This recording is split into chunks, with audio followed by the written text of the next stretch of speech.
Well, interesting fact number one about the Gospel of Thomas is that it actually quotes from a lot of the New Testament, over half actually. What does that tell us though? It tells us that it's late. For example, you have quotations from John, which was not written down until the 90s, so in the Gospel of Thomas. So how was the Gospel of Thomas supposed to be from the 50s and 60s if it has material that didn't get written down until the 90s?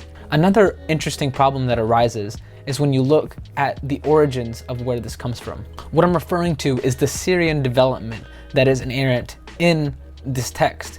For example, when they refer to Thomas, what do they refer to him as? They refer to him as Judas Thomas, which is a name that was only found in the Syrian church and nowhere else. Another interesting fact that comes up is that when you read this text in Coptic or Greek, it seems to just be 114 random sayings.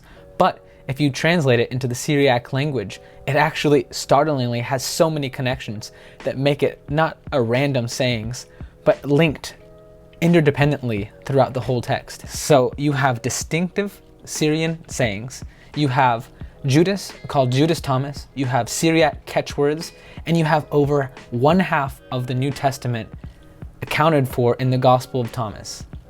What does that all lead to? It leads to the Gospel of Thomas being dated to the end of the 2nd century, around 175 at the earliest, and more likely closer to 200 AD. Even serious scholars that hate the Bible say that this should not be included in the text as scripture. So check number one, the Gospel of Thomas definitely wasn't written during the time of the Gospels, but I truly, humbly believe that the people that are advocating that this should be in the Bible maybe have not even read the Gospel of Thomas, because if so, you'd find in there some very hateful and bigoted teachings that I don't think anybody could agree with. For example, in saying 114, it says, Simon Peter said to them, Mary should leave us, for females are not worthy of life. Jesus said, see, I am going to attract her to make her male, so that she too might become a living spirit that resembles you males. For every female that makes itself male will enter the kingdom of heaven. You see, that is so strange and very much against women. Another weird saying from the Gospel of Thomas is, if you fast, you are sinning. If you pray, you will be condemned. If you give to the poor, you will hurt yourself spiritually.